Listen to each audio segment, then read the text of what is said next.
Welcome back, Picklers! We're back with another episode of OPA Unfiltered. This is your co-host, Mark, and right beside me, the first 8.0 player in Canada, Daniel, and the GM, Max. Producer is back at it in the back here, working his magic. And on today's episode, we're talking everything about the Canadian facility scene. Are we just popping up these, facilities everywhere? Or is Canada actually building, the infrastructure and the network for the future? One thing to say, I think my duper actually went down to like 7.92. I think I lost against you, I think 11.2 or something at some point. So just to say, it's not 8.0 yet. I think maybe Patrick Quinn has that locked down from what I understand. Don't worry, we'll release new clinics soon, Road to 8.0. Thank you. And you'll be the first one signed up for that. So, taught by Max. We also have our duper reset coming soon, so you can up your rating there as well. Yeah, let's go. So we're talking all things facilities today.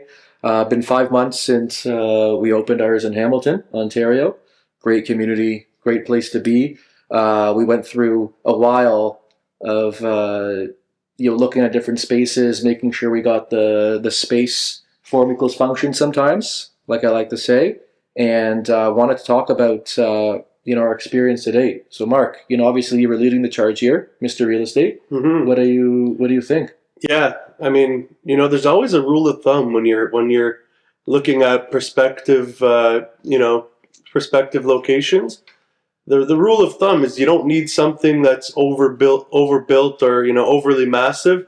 You're looking for something that fits like a glove, and you can really utilize the square footage to the maximum capability. So when we saw this facility in Hamilton, we really knew that it was the perfect blend of amazing ceilings, amazing height, great layout, and we can put our little pro shop in there, have some room for offices, have a little bit of storage room, and still have a nice walk-in entrance and a lounge, which is very important. But it's really like form equals function, and there are some places I've seen where, you build this massive place and it's just hard to navigate and, what's the layout?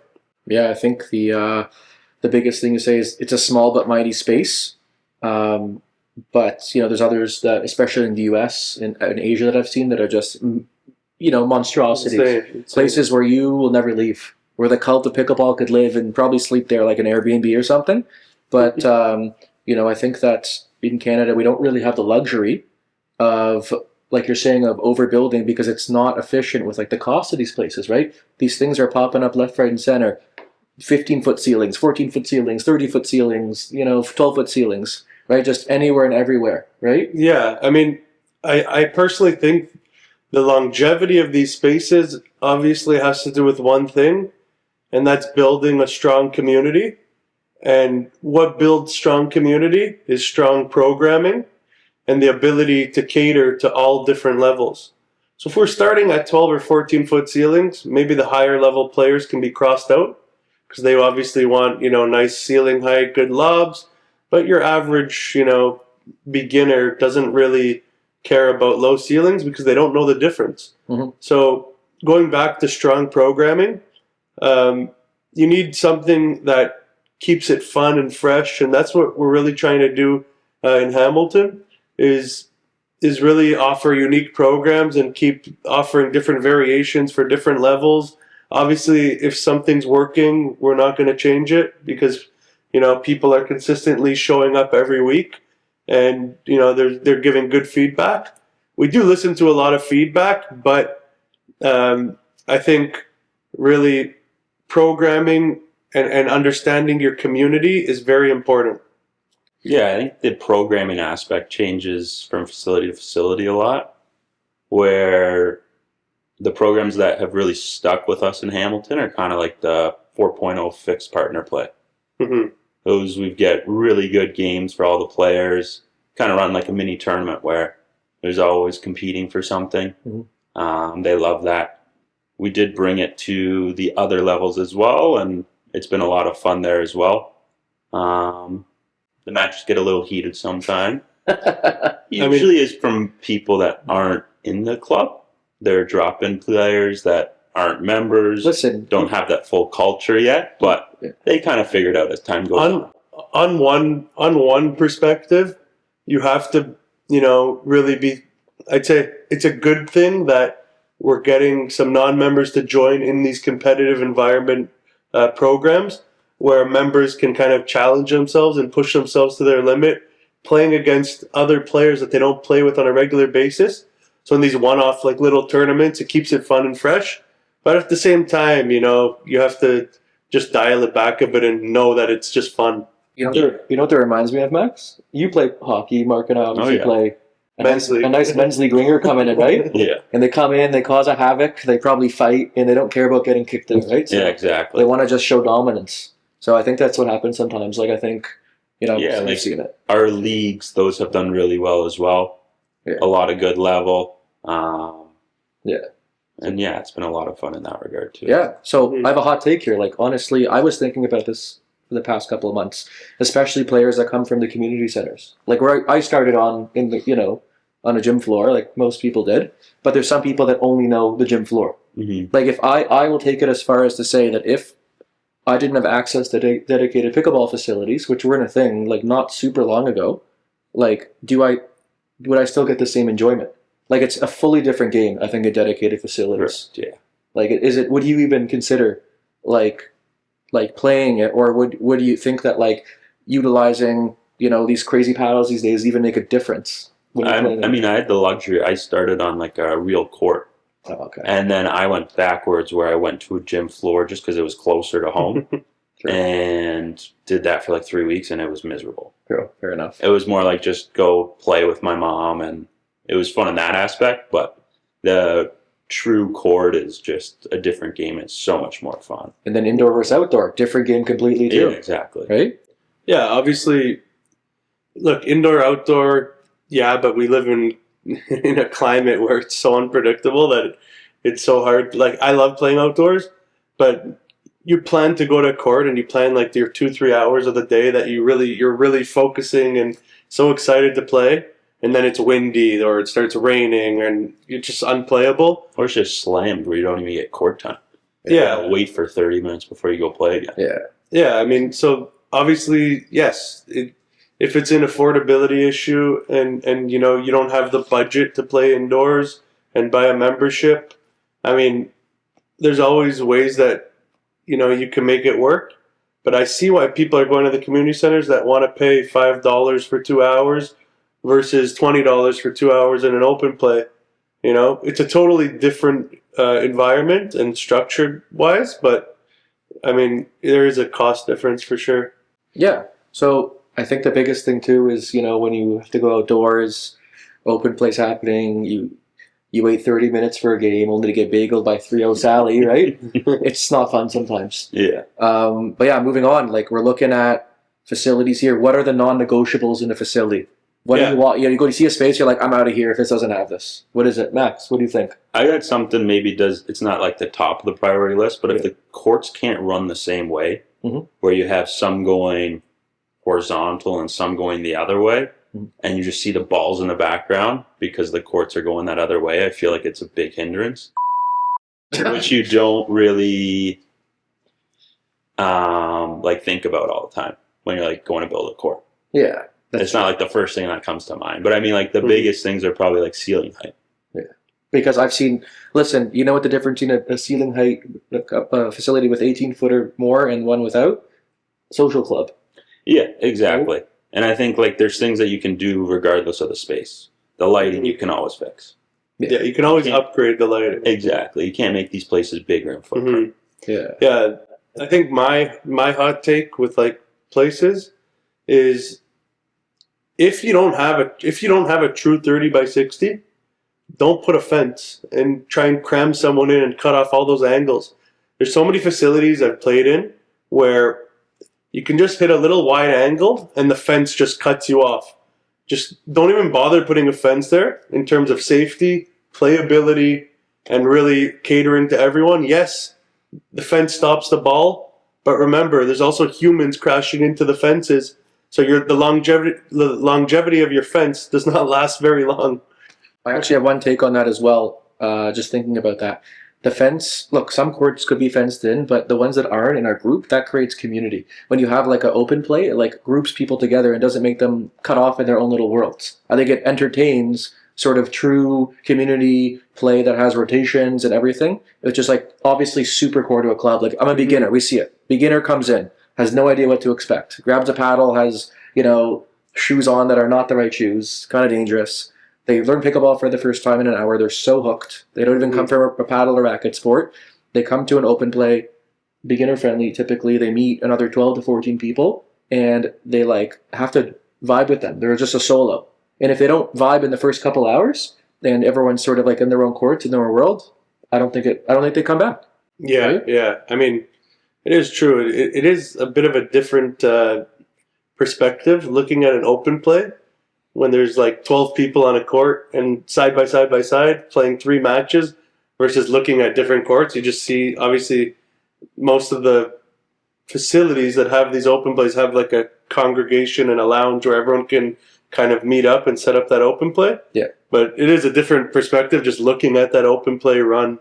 And we got like, you're looking at the US, because obviously like the US, hot climate, obviously the mecca of pickleball, you got facilities that are indoor, you got facilities that are fully outdoor, some that are hybrids. You got places that are food and social focus, like chicken and pickle. Like, what have you seen in the US that's like just a standout to you, to the kind of like standard in which, well, obviously we'll never be able to attain in Canada because of the climate, but still is a standout in terms of experience. Yeah, I mean, nowadays, obviously there's so much money being ingested into the sport that you see places like, the Fort being built, purpose-built, with like 60 plus courts, championship courts.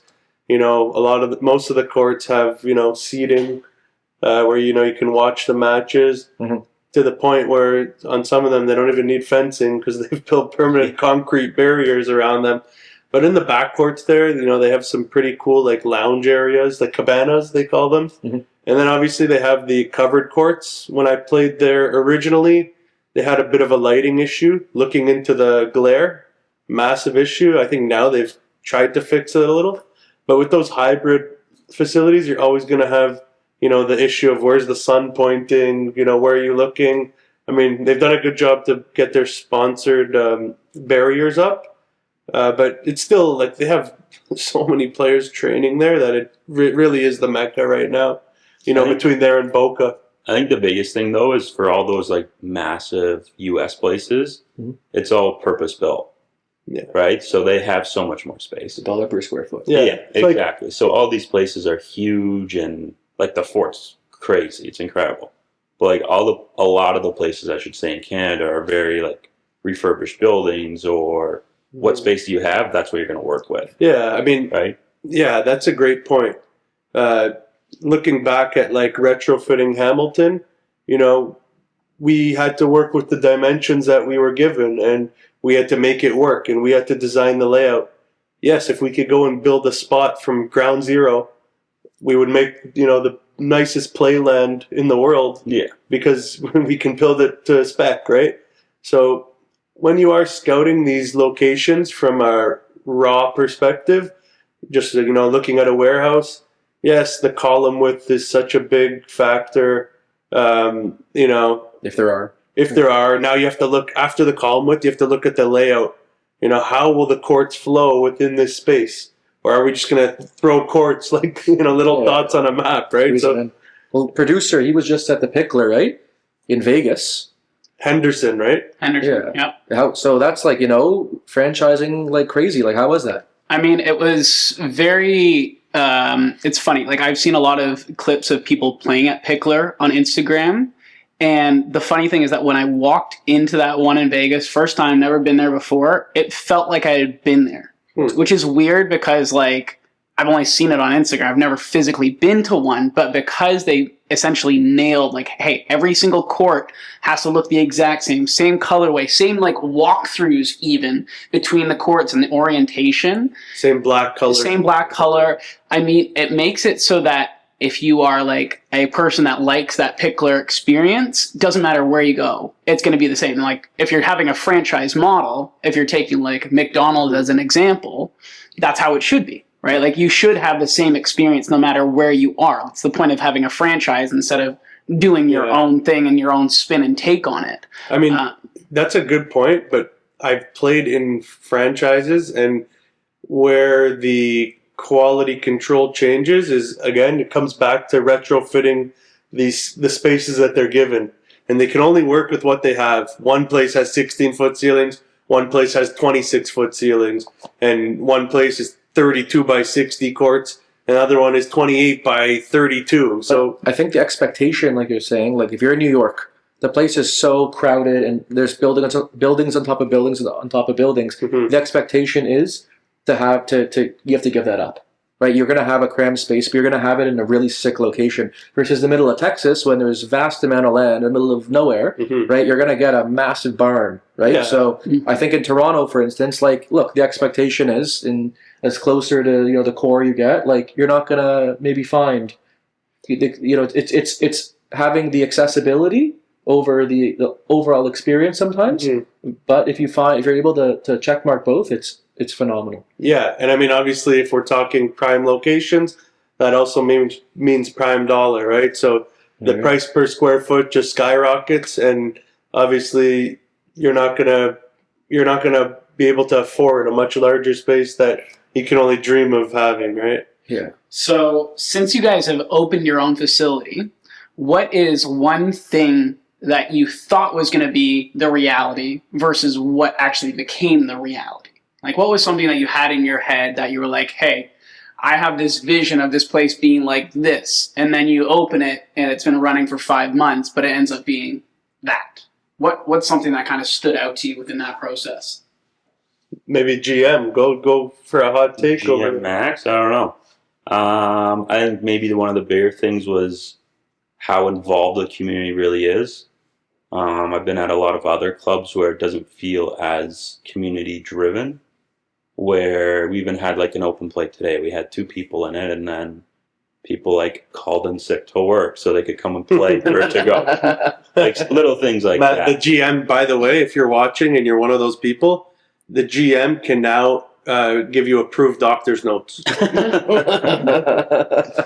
Or like even like they're just so thoughtful too. Like so many members will bring like goodies or food or whatever it is. Like it's very like fatten you family. up. Yeah, it's family like, and Maybe you do see them every single day. Yeah. So they kind of do become family. But in that aspect, that's been a really nice touch for it for sure. Mm-hmm. Yeah, that's being there, I could totally see how we're trying to build that kind of family community feel, and it definitely is special. One thing, maybe on top of that idea, we should every month we're trying to have a really fun themed night. So Daniel ran the last Valentine's Day night. Lots of love there. Claps for A Daniel. lot of people showed up. He ran it solo. Listen, I soloed it. But I think, Max, the next point for being the big family, I think our monthly theme event might be a potluck night. Oh, I like that. Well, Listen. this month is 70s disco, so Oh, that's crazy. Can't wait to March see you. 28th, watch No out. Colombian dancing pattern on that one. I'd say as well, one thing I have to say is, and this is a funny take, I'd say, is I can't believe how much time people actually spend at the facility. Like, we got at most facilities nowadays talking about the model, they got that unlimited membership that really drives those hardcore members. There's people there 7 to 9 hours a day. Mm-hmm. And you know what? They're like, it's like crazy to see in the best way possible, but also kind of a little concerning. Like, you are one of the cult leaders. Like, where's the robe?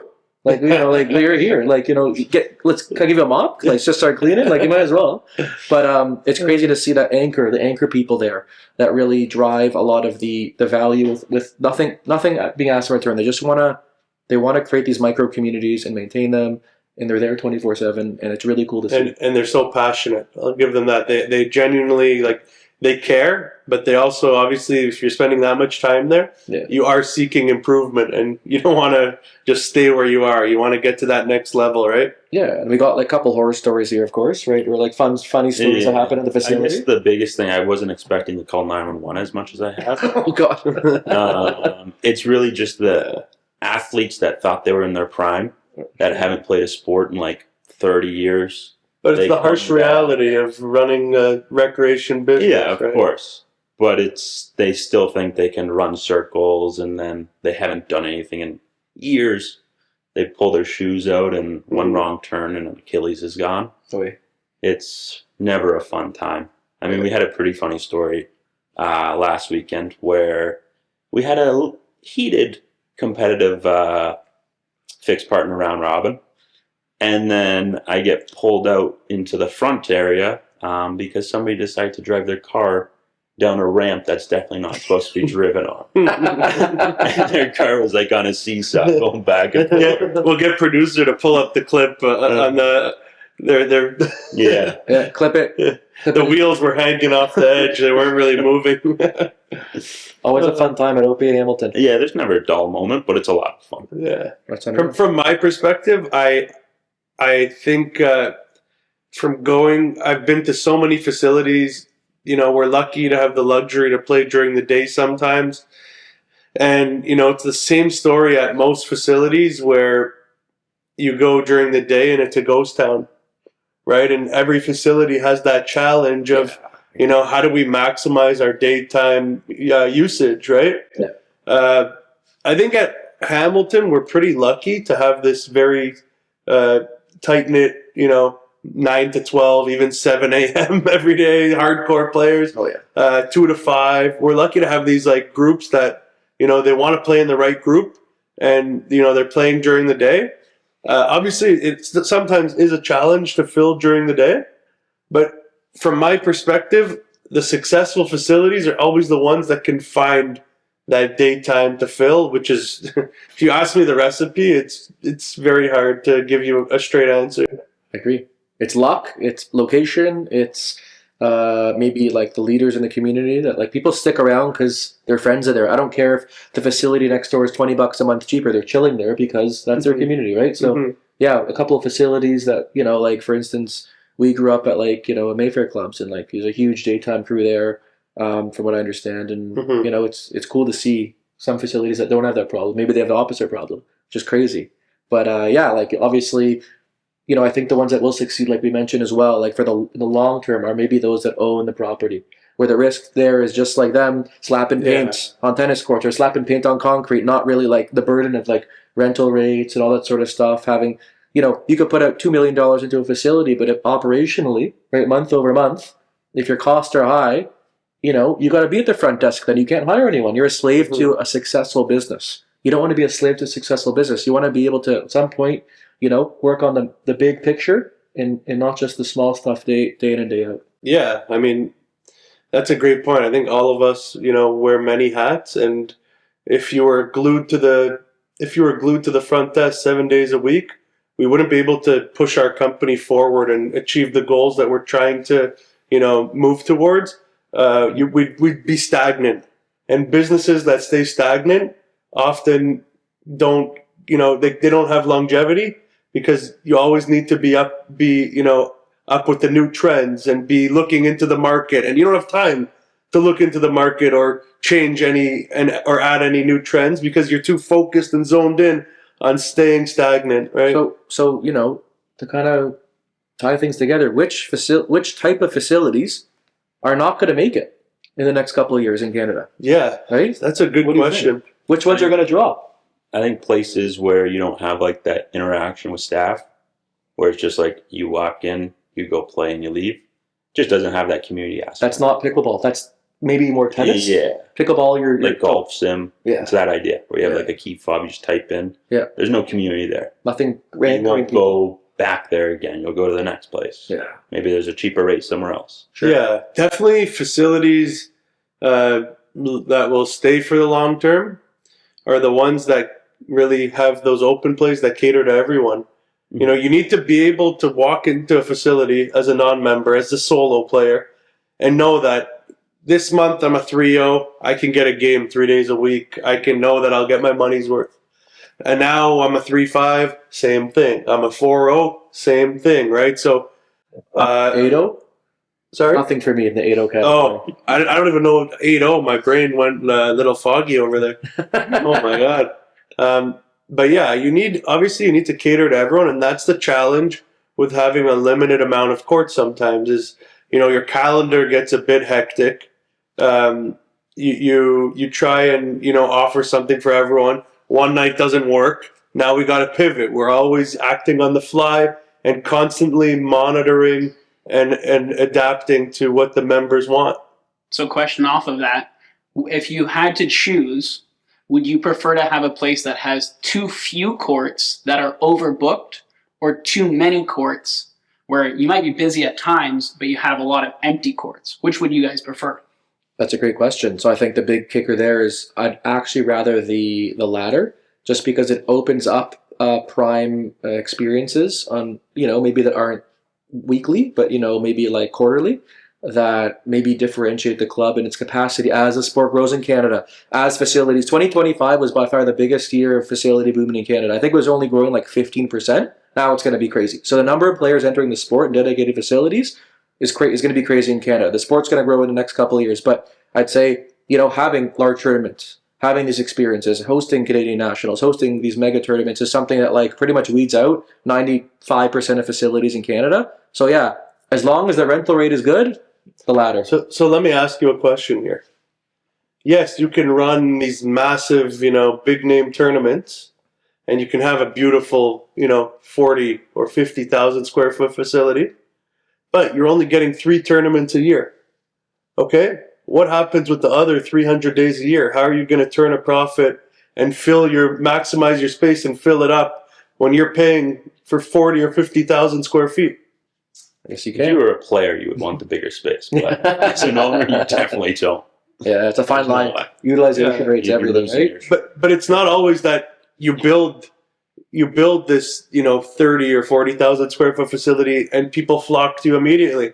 Again, if you don't own the space and you have to pay month over month and pay out of pocket, and now you're into month 12 and you're just breaking even. What do bigger spaces mean? More members, more staffing costs, more cleaning costs. The costs rise. So as those costs rise, do you have the revenue coming in to offset the costs? What's the sweet spot then? How many courts in a perfect world? 6. 6? You think producer thinks 6? I think 6, because as soon as you get anything larger than that, the amount of spaces that actually become available and places that you'd want to open them up is really limited. Like, I looked into this a couple of years ago. So I had some people that were like, hey, yeah, if you could find a place, we've got money to like open something.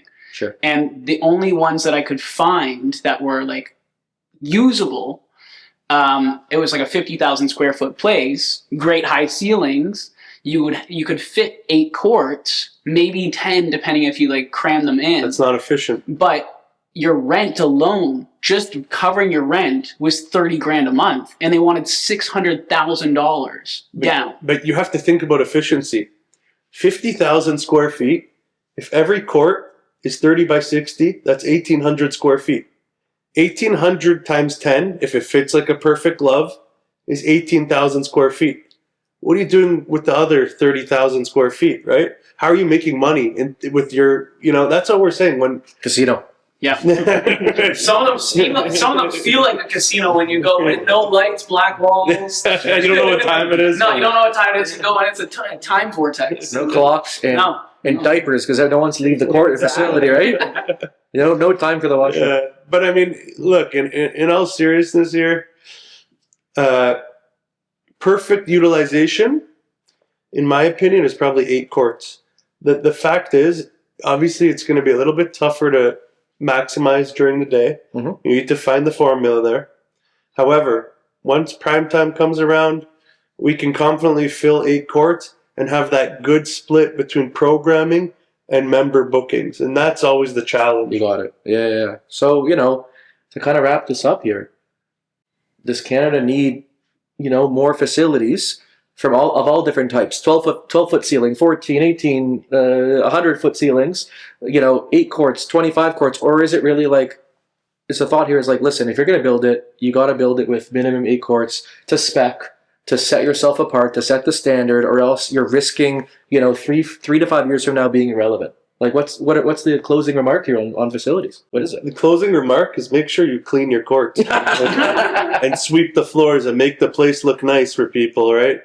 At the end of the day, if you have a community that wants to play pickleball, make it a welcoming space for them.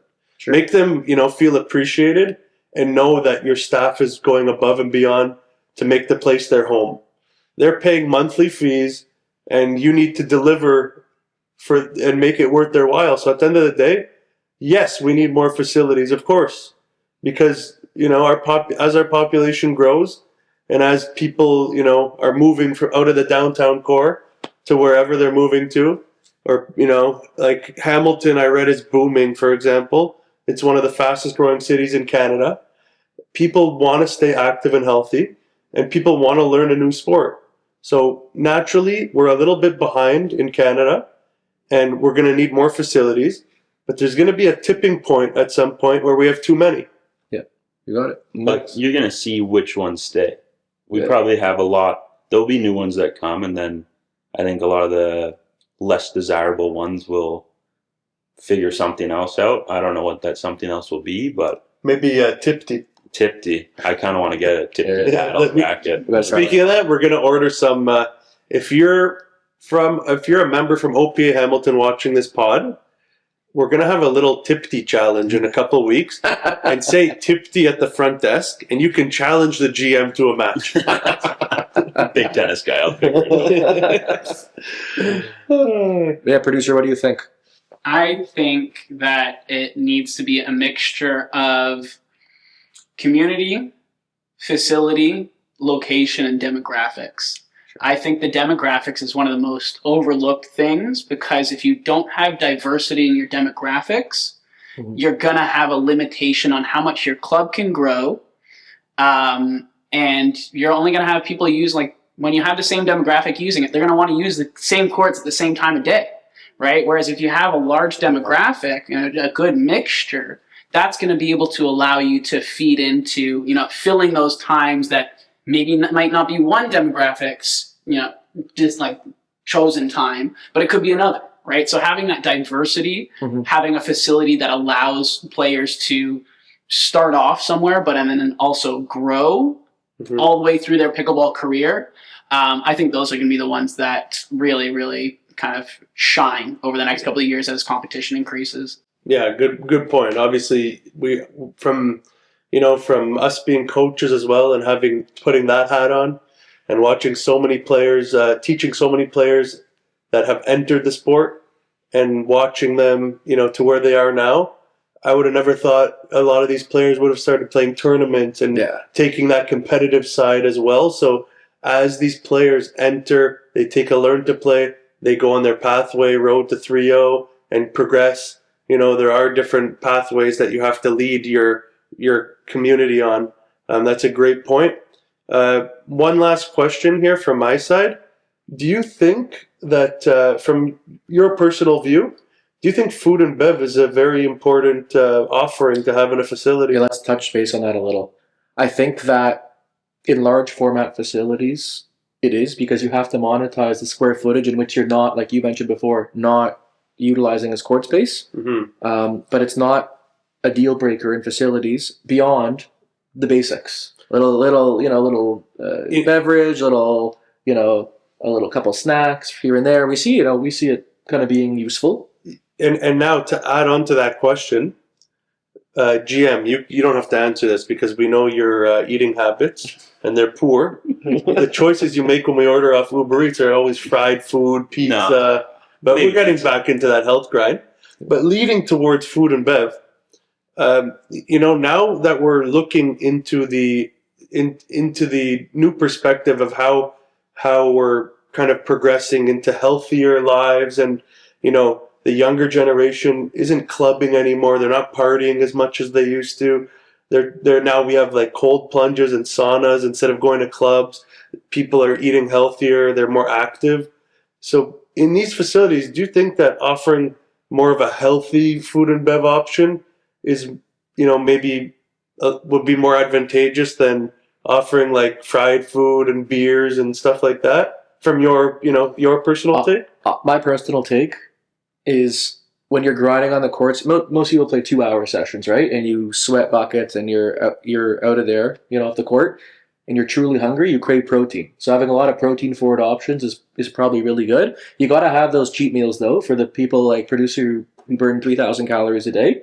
But, for the most part, yeah, healthy options. But healthy options, obviously, you need like true refrigeration. Usually they're fresh foods, more expensive, maybe aren't in the budget of every demographic of individual as well, like maybe once in a blue moon. But yeah, I think maybe having a few options, or if your facility could truly afford it. Again, if you have a restaurant and it's producing, monthly sort of recurring revenue, and yeah, if you have the capability to do so. But so maybe the first thing that came to my mind from that was, I think we're going to start creating a OPA Unfiltered protein beer. The reason why it's going to be protein infused is because we're not going to filter the beer. What do you think there, GM? I'm in. There you go. Well, So before we wrap up, is there anything that you guys want to share about OPA Hamilton in terms of programs? If someone's getting into pickleball, is there anything that they can come and do? let's give this a GM. Mark and I are out of this one. GM? I had Mark's help in some of these things too. So, our never played before, just coming in, first time. The learn to play has been a really good thing. We started this promotion where it's a learn to play plus 2 plays. So we're not just doing a learn to play and then fend for yourself kind of thing. You do get 2 open play sessions. You book it when you're available. We have really good beginner-friendly open plays on the weekends, which turns into being like 20 players. And they really have a good welcoming environment because a lot of those players did come from the learn to play. So they know like little etiquette things. Quick story. We've only had one in one of the beginner open plays. We had one on purpose, Nasty Nelson. So a guy, he was maybe a 3-5, directed a Nasty Nelson because he felt that his opponent was not respecting his skill level and sending the ball to his part of the court enough. So he said, I'm going to take this matter into my own hands and I'm going to send the ball right at your chest. Oh my God. Nice mark for later. Let's put that one to the wife. There you go. So yeah, that was, I think that's a wrap for pod 3 here. Yeah. I want to thank Mark, GM, producer, and I won't thank myself because that's kind of weird for joining today. Until next time, OPA Unfiltered. We're out. We're out. Peace out. Peace.